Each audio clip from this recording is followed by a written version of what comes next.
Bienvenue à Osman Cito Podcast.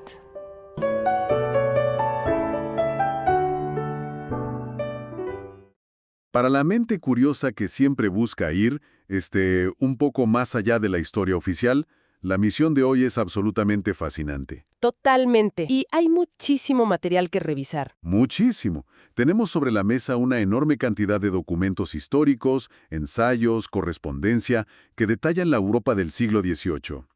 A menudo, en la escuela o en la cultura popular, a esta época se le llama el siglo de las luces, ¿no? O la era de la razón. Exacto, la era de la razón.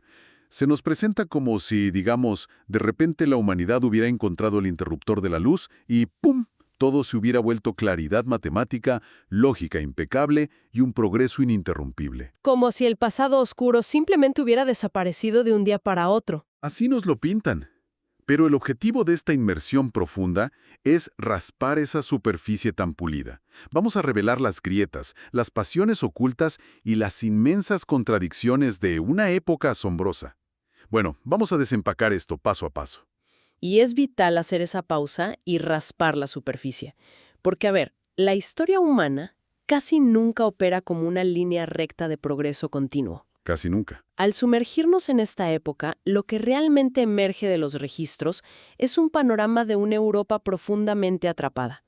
Atrapada precisamente entre ese deseo ferviente de organizar el mundo mediante la lógica y la inevitable, a veces brutal, explosión del caos humano. El caos que siempre está ahí. Siempre. Y hoy vamos a explorar la filosofía, el sistema penal, el arte, la impostura pura, la música y las altas esferas del poder. Y hay una razón fundamental por la que esto es tan relevante para nuestra audiencia hoy en día. Entender cómo las mentes más brillantes del pasado lidiaron con su propia versión de sobrecarga de información y cómo manejaron el choque frontal entre la emoción desbordada y la lógica fría. Nos da un mapa, básicamente. Nos da un mapa para descifrar nuestro propio y caótico mundo moderno. Porque, seamos sinceros, por más inteligencia artificial y algoritmos que tengamos hoy, seguimos siendo la misma especie impredecible. Sin duda alguna. Y para empezar a entender esta tensión, tenemos que viajar a Nápoles, hablar de un hombre llamado Giambattista Vico. Un personaje fascinante. Sí, la vida de Vico es bastante oscura, pero tiene un inicio dramático. Los biógrafos cuentan que a los 7 años se cayó de una escalera altísima. ¡Ay, qué terrible! Se golpeó la cabeza contra el suelo y quedó inconsciente por 5 horas. O sea, se fracturó el cráneo de tal manera que se le formó un tumor masivo que tuvo que ser drenado repetidas veces. Los cirujanos de la época prácticamente lo dieron por muerto. Así es. Pero sobrevivió, según sus propias palabras en sus memorias, por la gracia de Dios. Y ese accidente le dejó secuelas profundas. Me imagino. Desarrolló a partir de entonces un temperamento intensamente melancólico, muy irritable, pero al mismo tiempo forjó una brillantez intelectual única. Esa melancolía se tradujo en su gran obra, La Scienza Nueva, o Ciencia Nueva. Que va totalmente en contra de la corriente de su época. Totalmente. Mientras el resto de Europa estaba ocupada adorando en el altar de la razón pura y construyendo un optimismo ciego hacia el futuro, Vico es la sombra. Es la sombra incómoda que el siglo XVIII simplemente no quiso ver. Lo fascinante aquí es cómo Vico entiende el progreso. Aquí es donde necesito hacer una pausa, porque he leído que Vico divide la historia en 3 etapas fundamentales: la edad de los dioses, la edad de los héroes y la edad de los hombres. Pero a nivel práctico, ¿qué significan realmente estas etapas? Es una excelente pregunta para aterrizar el concepto. Mira, imagina el amanecer de la humanidad. Para Vico, la edad de los dioses es cuando el ser humano primitivo, aterrorizado por un trueno o una tormenta, crea la mitología para darle sentido a lo incomprensible. Como una herramienta de supervivencia psicológica. Exacto. Luego pasamos a la edad de los héroes. Esta está regida por figuras de fuerza brutal, honor militar y jerarquías muy rígidas. Piensa en la época de Aquiles o las sociedades feudales. Y finalmente se llega a la edad de los hombres, que es la etapa donde reina la filosofía, la razón, el debate civil y las democracias. Entonces, a simple vista parece que Vico está de acuerdo con sus contemporáneos, ¿no? O sea, empezamos en la ignorancia y llegamos a la cumbre de la razón. Eso es lo que uno pensaría, sí. Pero su argumento central rompe espectacularmente con ese optimismo ilustrado. Él sostiene que la historia no es una flecha que apunta siempre hacia arriba, es una espiral continua. Una espiral. Sí, su famosa teoría de corsi e ricorsi, que significa desarrollo y retorno. Para Vico, el mito primitivo de la primera etapa no es simplemente ignorancia o estupidez humana. El mito es el primer conocimiento genuino del mundo. ¡Qué interesante! La imaginación llega mucho antes que el cálculo. Es decir, primero sentimos y luego pensamos. Exactamente. Argumenta que la razón pura es un fenómeno muy tardío en la evolución humana. Y, lo más alarmante para sus colegas filósofos, es sumamente frágil. En la visión de Vico, una vez que la sociedad llega a esa cumbre de la edad de los hombres, dominada por el intelecto y la igualdad, la naturaleza humana inevitablemente se satura. Se cansa de tanta lógica. Se cansa, tiende hacia la decadencia, hacia el egoísmo, colapsa en el caos y la historia vuelve a empezar su ciclo espiral desde una nueva barbarie. Vaya, es como si nos estuviera advirtiendo, incluso para nuestra época actual, que nuestra civilización superconectada y lógica tiene fecha de caducidad si olvidamos de dónde venimos. Una advertencia bastante sombría. Es una visión oscura, sin duda. Pero fíjate que contrasta fuertemente con la aplicación optimista de la razón que vemos en otro pensador italiano de esa misma época, Cesare Beccaria. El contraste es enorme. Si Vico nos dice que la razón es una ilusión frágil, Beccaria es el hombre tratando de construir un edificio entero con ella. Y lo hace enfrentándose a uno de los rincones más oscuros de la sociedad. Hablamos de un joven noble milanés que quedó absolutamente horrorizado al visitar las prisiones de su tiempo. Era un sistema brutal. Encontró inmundicia, enfermedades, encierros arbitrarios y el uso cotidiano de la tortura como herramienta judicial. Y ese horror lo llevó a escribir, en un tiempo récord además, Dei deliti e del de pene, de los delitos y las penas. Y este texto es, sin exagerar, uno de los pilares fundacionales de la modernidad jurídica y penal. Y es un texto cortísimo. ¡Cortísimo! Lo asombroso de este libro es el impacto histórico desproporcionado que tiene en relación con su extensión. Es casi un panfleto, pero se publicaron 6 ediciones en apenas 18 meses. Rápidamente cruzó fronteras, traducido a 22 idiomas. Un verdadero bestseller de la época. Absolutamente. Beccaria tomó ideas filosóficas muy complejas y las destiló en principios clarísimos. Fue él quien introdujo formalmente al debate legal la fórmula de buscar la mayor felicidad dividida entre el mayor número. Un momento, detengámonos ahí. Porque la palabra felicidad suena muy bonita, ¿verdad? En un salón de té en París, conversando. Pero, ¿cómo aplicas una fórmula matemática sobre la mayor felicidad a un calabozo húmedo lleno de criminales y ratas? Esa es la genialidad práctica de Beccaria. Él argumenta que el sistema de justicia no existía para complacer la ira de un rey o para infligir dolor como una venganza divina. La felicidad, en este contexto, significa paz social y seguridad para la mayoría de los ciudadanos. O sea, un enfoque completamente utilitario. Sí, por lo tanto, el único propósito legítimo de la ley y del castigo es prevenir futuros delitos y mantener la sociedad funcionando. No simplemente torturar al infractor por el morbo de hacerlo.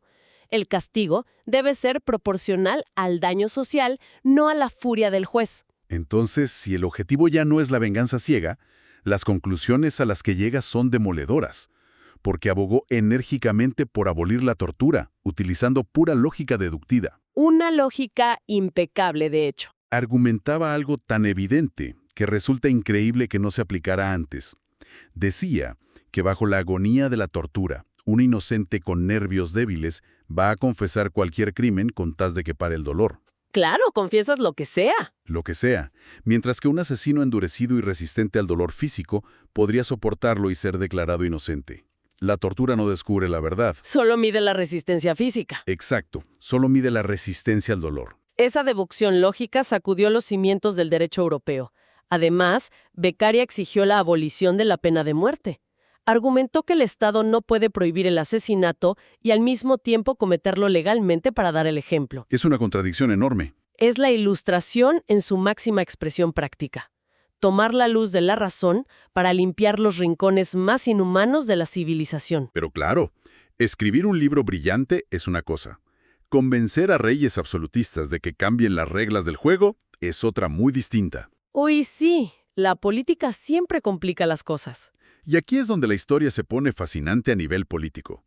¿Qué pasa cuando estas ideas ilustradas y tan lógicas intentan imponerse desde arriba hacia abajo en sociedades profundamente tradicionales? Hay un choque.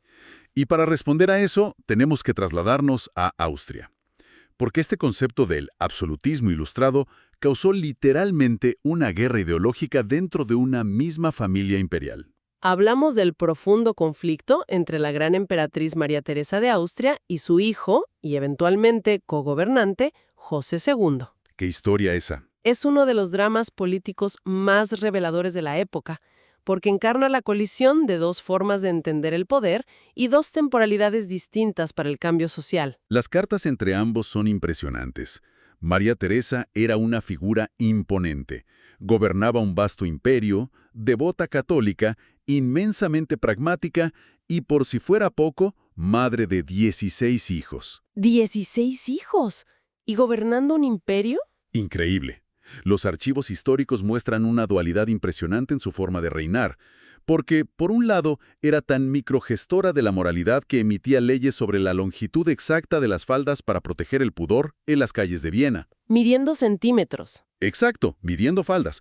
Pero por otro lado, era una estratega geopolítica temible. Hay una anécdota fantástica sobre la partición del territorio de Polonia. Los diplomáticos cuentan que María Teresa lloró amargamente al firmar el acuerdo, diciendo que era una mancha moral injustificable. ¿Pero igual firmó? Igual firmó, y se quedó con un gran pedazo de tierra. Y fíjate que Federico el Grande de Prusia lo resumió con un sarcasmo brutal. ¿Qué dijo? Dijo, llora, pero toma. Llora pero toma su parte. ¡Qué anécdota tan perfecta para capturar su pragmatismo! Si conectamos esto con el panorama general, María Teresa representa la precaución institucional. Totalmente. En esa correspondencia que mencionas, ella advierte a su hijo repetidamente sobre los peligros de la prisa intelectual. Le escribe que buscar una libertad imaginaria basándose solo en libros de filosofía y especialmente el intento de marginar a la religión llevará inevitablemente a la destrucción del tejido social. Veía venir el desastre. Sí, para ella, sin el freno moral y unificador de la Iglesia, la sociedad descendería a la ley del más fuerte. Creía que el pueblo necesitaba símbolos, fe y tiempo para asimilar cualquier cambio. Pero del otro lado de la mesa de debate, tenemos a José II, un príncipe educado rigurosamente, pero que en secreto se volvió un admirador ferviente de Voltaire y de los pensadores más radicales. El típico hijo rebelde ilustrado. Tal cual. Y cuando José finalmente asume el poder absoluto, pisa el acelerador a fondo, sin frenos. Intenta actualizar un imperio medieval al siglo XVIII de un solo golpe. Todo al mismo tiempo. Todo. Decreta la tolerancia religiosa total, declara la abolición de la servidumbre campesina, algo inaudito en esa región, e incluso censura la autoridad papal en sus propios territorios, poniendo a la Iglesia bajo el control contable del Estado. Quería imponer la utopía de la noche a la mañana. Pero la historia, y quizá la sombra de Vico, le dio la razón a las advertencias de su madre. Así es. Las políticas de José II fueron tan radicales y tan carentes de tacto político que terminaron alienando a casi todas las clases sociales simultáneamente. Puso a todos en su contra. A todos. Los nobles estaban furiosos por perder a sus siervos. La Iglesia estaba escandalizada por perder su poder. E incluso los campesinos se sintieron desorientados por cambios tan abruptos que alteraban toda su forma de vida. O sea, la receta perfecta para el desastre. Es como intentar actualizar el sistema operativo de toda una nación sin preguntar si los equipos son compatibles. Una analogía muy acertada. Y el sistema colapsó. Sus reformas provocaron revueltas violentas y masivas en regiones clave como Hungría y Bélgica. Y no le quedó otra que retroceder. Al final, asediado por las rebeliones internas, amenazado por el avance militar de los turcos y viendo cómo su propio pueblo se volvía en su contra, José II se vio obligado a retractarse de casi todas sus grandes reformas. Y esto ocurre mientras yacía en su lecho de muerte. ¡Qué final tan amargo! Es la tragedia suprema del reformador ilustrado. Avanzar mucho más rápido de lo que la psicología de su propia sociedad puede soportar. Tanta tensión entre la utopía y la realidad agota. Así que creo que, llegados a este punto, la época nos exige bajar un poco al nivel de la calle, porque no todo el siglo XVIII estaba en los salones de debate de palacio. Afortunadamente no. Existe un lado B. Individuos que representan este siglo sin el antifaz filosófico. Hablamos de figuras que son puro deseo, pura actuación y pura impostura. Son verdaderamente el recreo de la historia. Totalmente. Y para ilustrar esa impostura, no hay mejor ejemplo que Giuseppe Balsamo, mundialmente conocido por su alter ego inventado, el conde Cagliostro. Vaya personaje. Es un personaje que desafía la credulidad. Comienza su vida como un niño empobrecido y ladrón de poca monta en los callejones de Palermo. Logra aprender unos cuantos trucos de química básica mientras ayudaba en el boticario de un monasterio. Y con eso, y una audacia insólita, termina inventando una sociedad secreta entera que llamó la masonería egipcia. Su modelo de negocio era fascinante y descarado. Viajaba por las cortes de toda Europa vendiendo supuestos elixires de juventud eterna. Y fíjate, no eran tratamientos de spa relajantes. Para nada. Los testimonios describen que sus famosas curas de rejuvenecimiento duraban 40 días seguidos e incluían dietas extremas a base de raíces, purgas violentísimas que dejaban a la gente al borde del colapso y sangrías copiosas. Y pagaban fortunas por eso. ¿Fortunas? La aristocracia europea hacía fila para someterse a esta tortura disfrazada de ciencia oculta. Cagliostro logró engañar a las mentes supuestamente más refinadas de París, Londres y San Petersburgo. Aunque, claro, la estafa no dura para siempre. Terminó en las prisiones de la Inquisición en Roma. Exacto. Pero Cagliostro representa perfectamente la credulidad de una era que, al abandonar la religión tradicional, estaba dispuesta a creer en cualquier pseudociencia espectacular. Y junto a él, reinando en este lado oscuro y libertino, figura, por supuesto, Giacomo Casanova. Ah, el legendario Casanova. Un aventurero veneciano que construyó toda una carrera internacional basándose exclusivamente en la seducción en serie, las trampas sofisticadas en los juegos de cartas y un carisma abrumador. Las anécdotas que rodean a Casanova parecen sacadas de una película de acción, especialmente su célebre escape de la temida prisión de los plomos en Venecia. Esa historia es increíble. Lo encerraron en el ático del Palacio Ducal, literalmente bajo un techo de plomo que hervía durante el verano. Pasó meses enloquecido por las ratas gigantes, devorado vivo por las pulgas y atormentado día y noche por el ruido ensordecedor de la campana del reloj de la Plaza de San Marcos. Y aún así logró salir. Contra todo pronóstico, perforando el techo y saltando por los tejados, escapó. Y lo más brillante es que convirtió la historia de esa fuga en su principal estrategia de marketing por toda Europa. Un genio de las relaciones públicas. Pero más allá de sus aventuras, hay un momento en su vida que es profundamente revelador sobre la hipocresía intelectual del siglo. Cuando se encontró con Voltaire. Exactamente. Ocurrió durante una visita que Casanova le hizo al célebre filósofo Voltaire en su residencia de Ferney. Ambos mantuvieron un debate revelador. Voltaire, el gran defensor de la razón, argumentaba apasionadamente que la humanidad debía ser liberada de una vez por todas del monstruo opresor de la superstición. ¿Y qué responde Casanova, el hombre que vivía rompiendo todas las reglas morales imaginables? Le responde con un cinismo que hiela la sangre. Casanova argumenta que la superstición y el miedo son herramientas estrictamente necesarias para gobernar a las masas. ¡Wow! Le dice a Voltaire que sin el temor irracional a lo divino o a lo mágico, el pueblo común jamás obedecería a un simple mortal en el poder. Es una escena fascinante. El libertino empedernido utilizando las herramientas de la lógica y el pensamiento libre para justificar mantener a la población en la ignorancia y el control absoluto. Eso es increíblemente oscuro. Básicamente usa la lógica de la Ilustración para justificar la tiranía psicológica.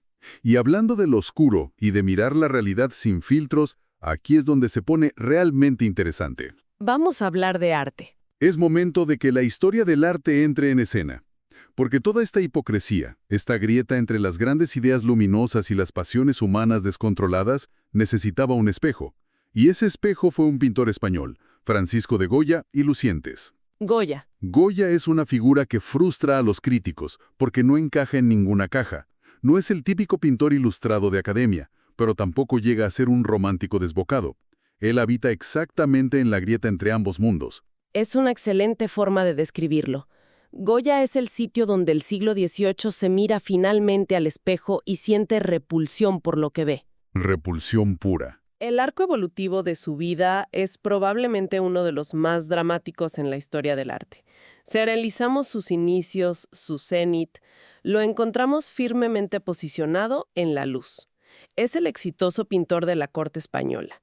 Diseña los elegantes cartones para la Real Fábrica de Tapices. Sus escenas iluminadas y perfectas. Pinta escenas idílicas de jóvenes cortejándose, almuerzos campestres bajo cielos azules, e inmortaliza obras sensuales como la famosa Maja. Se convierte en el pintor de cámara del rey. Pero incluso ahí, en medio de la corte, no podía evitar su instinto de buscar la verdad incómoda. Pensemos en ese asombroso retrato que hizo de la familia del rey Carlos IV. No utilizó ningún filtro halagador en esa pintura. En absoluto. Retrata a la monarquía más poderosa del mundo, mostrando implacablemente la simpleza intelectual, la vanidad y la profunda decadencia de la familia real. Se les nota en la cara. Vemos rostros vacíos, miradas confundidas o arrogantes, pero magistralmente envueltos en las telas de seda más brillantes, medallas y joyas espectaculares. Es un contraste brutal. La técnica es tan deslumbrante que la ironía pasó desapercibida. La realeza quedó completamente satisfecha con el cuadro, creyendo que era un tributo a su grandeza, cuando en realidad era una disección sociológica de su mediocridad. ¿Qué nivel de audacia? ¿Hay que tener mucho valor para pintar a tus jefes absolutos de esa manera? Y que no se den cuenta. Exacto. Pero la luz de los salones de la corte no duraría para siempre. La revolución personal de Goya llega en forma de una tragedia física y un profundo decrescendo vital. Entre 1792 y 93 contrae una enfermedad no diagnosticada. Que le cambiaría la vida. Pudo haber sido saturnismo, por los pigmentos de plomo. Pudo haber sido sífilis. La verdad, nadie lo sabe con certeza. Pero el resultado es que sobrevive, perdiendo completamente el sentido del oído. Queda sordo. Y la pregunta es, ¿cómo transforma ese aislamiento sonoro en su arte? El silencio lo encierra en su propia mente. Al estar físicamente desconectado del ruido superficial de la sociedad cortesana, experimenta un despertar visual desgarrador. Las imágenes amables desaparecen de sus lienzos. Se acabaron los almuerzos campestres. Es en este periodo que nacen Los Caprichos, una serie de grabados donde la crítica social abandona la sutileza y se vuelve abiertamente macabra. Y hay una pieza en particular, el grabado número 43, que resume el espíritu de todo lo que estamos analizando hoy. Es una imagen inolvidable. Muestra a un hombre, posiblemente el propio artista o quizá un pensador ilustrado genérico, que ha caído profundamente dormido sobre su escritorio. Sí. Y mientras duerme, del fondo oscuro de la habitación emergen búhos gigantes, murciélagos y linces de miradas penetrantes que revolotean amenazadoramente sobre su cabeza. Y en el propio escritorio hay una inscripción clarísima. El sueño de la razón produce monstruos. El sueño de la razón produce monstruos. Es una de las advertencias más potentes de la historia visual. Por un lado, Goya critica la ignorancia. Si la razón se adormece, surgen las supersticiones y los abusos. Pero por otro lado, es un eco de la advertencia de Vico. De la fragilidad de la razón. Exacto. Nos dice que pretender que la mente humana es pura lógica es una ilusión muy peligrosa. El subconsciente está habitado por pesadillas que las matemáticas no pueden resolver. Y la tragedia de Goya es que él viviría para ver cómo esos monstruos de la mente se hacían carne en las calles de su país. Presenció en primera fila el colapso de la civilización. Durante la guerra contra las tropas de Napoleón, vio los fusilamientos del 2 de mayo. Vio la barbarie, las mutilaciones y el salvajismo extremo perpetrado por ambos bandos. El horror absoluto. Comprobó empíricamente que la humanidad no había avanzado tanto como creía. Y tras absorber todo ese horror, Goya decide retirarse. Se aísla en una casa a las afueras de Madrid, que los lugareños bautizaron apropiadamente como la Quinta del Sordo. Y allí es donde ocurre el decrescendo final. Lejos de la luz cortesana, Goya ya no pinta por encargo, ni siquiera en lienzos. Empieza a pintar directamente sobre las paredes de yeso de su propio comedor y sala de estar. Las famosas pinturas negras. Así es. Figuras deformes, brujas, desesperación, La oscuridad más absoluta de la condición humana plasmada en tonos ocres y negros. Es el testimonio visual del colapso definitivo del optimismo ilustrado. Ese tránsito brutal, desde el brillo de la corte hasta las profundidades del sufrimiento humano y el aislamiento, fíjate que tiene un eco casi sobrenatural en nuestro último protagonista. Llegamos al clímax. Y es el clímax musical de esta inmersión. Porque si Goya pintó la desesperación, este hombre logró que la tragedia sonora pareciera tocada por la divinidad. Hablamos, por supuesto, de Wolfgang Amadeus Mozart. Mozart. Debo decir que leer los testimonios sobre su proceso creativo te deja sin aliento. ¿Cómo funcionaba realmente la mente de este compositor? Los biógrafos de la época describen una capacidad que roza lo incomprensible. Mozart no componía probando notas en un piano y borrando errores. Se dice que estructuraba sinfonías enteras con las melodías de todos los instrumentos y las voces corales perfectamente organizadas dentro de su cabeza. Todo en su mente. Hacía este esfuerzo mental masivo mientras llevaba una vida aparentemente normal, jugando al billar con amigos o soportando los baches en largos viajes en carruaje. O sea, ¿la música ya existía completa en su cerebro antes de tocar el papel? Exactamente. Cuando finalmente encontraba tiempo para sentarse frente a un escritorio común y corriente, lo que hacía era simplemente un ejercicio de transcripción mecánica. Pasaba al papel lo que ya estaba terminado en su mente, escribiendo partituras orquestales complejísimas con la misma velocidad y naturalidad con la que cualquiera de nosotros redactaría una simple carta a un familiar. Esa genialidad es deslumbrante. Pero lo que resulta desgarrador de leer en estas fuentes es el contraste entre esa mente celestial y la humillación terrenal que padecía en su día a día. Una dicotomía trágica. El apogeo creativo de Mozart, en 1788, es el ejemplo perfecto de este abismo.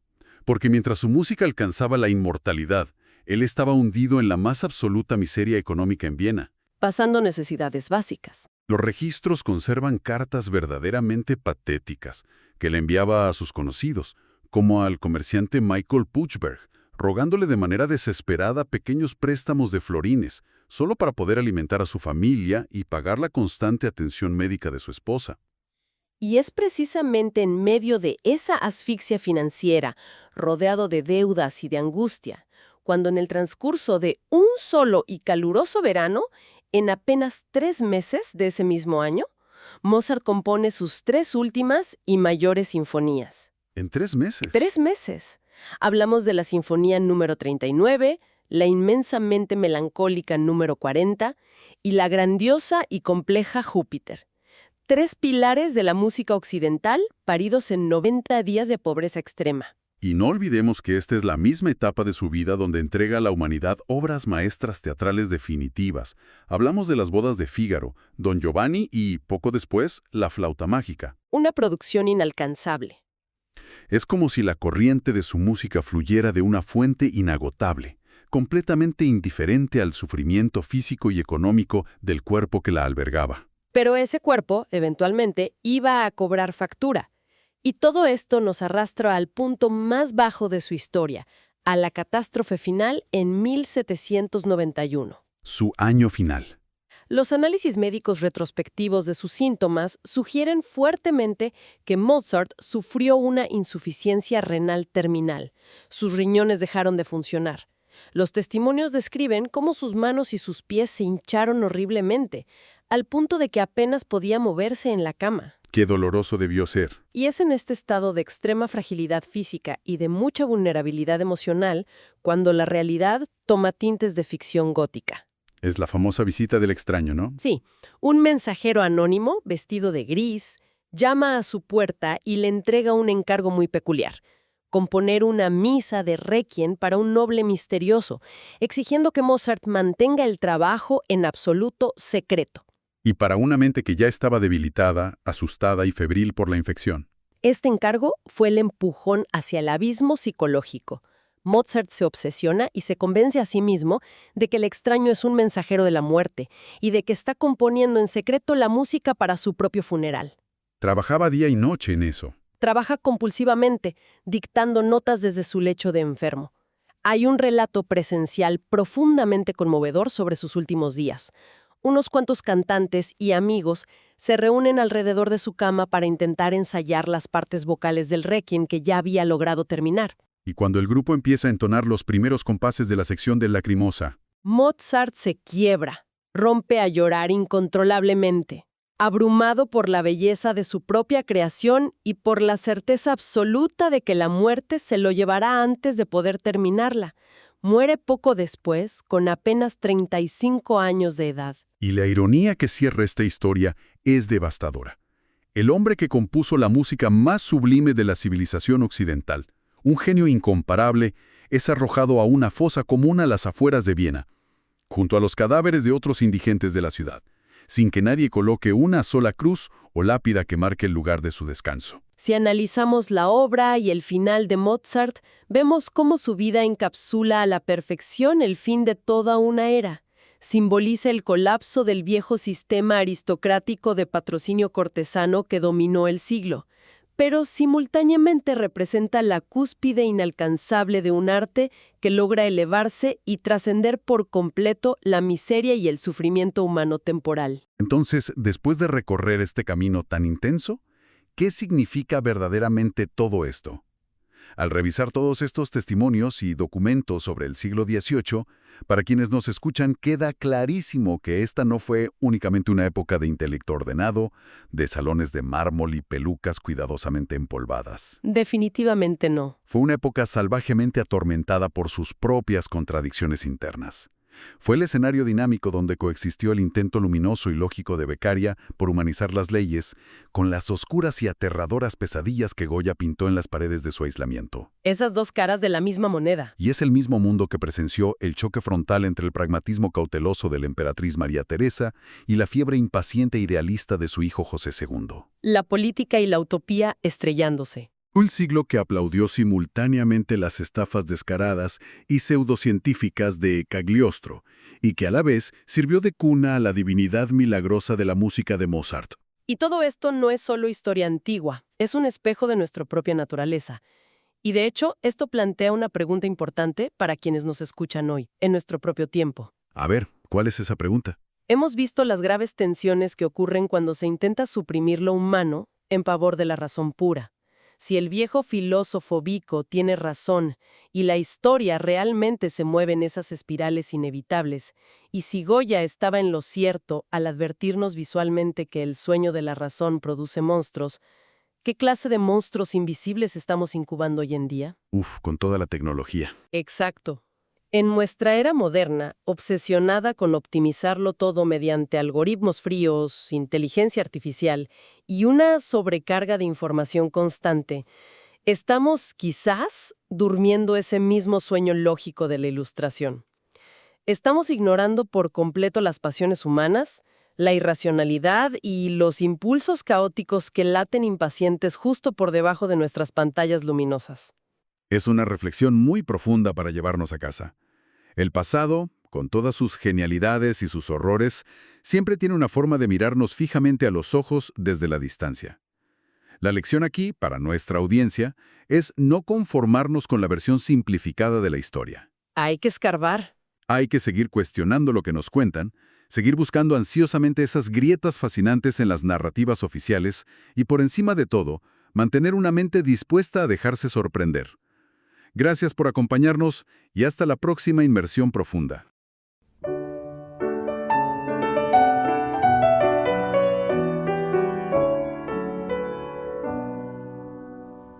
Hasta una próxima entrega de Osmancito Podcast.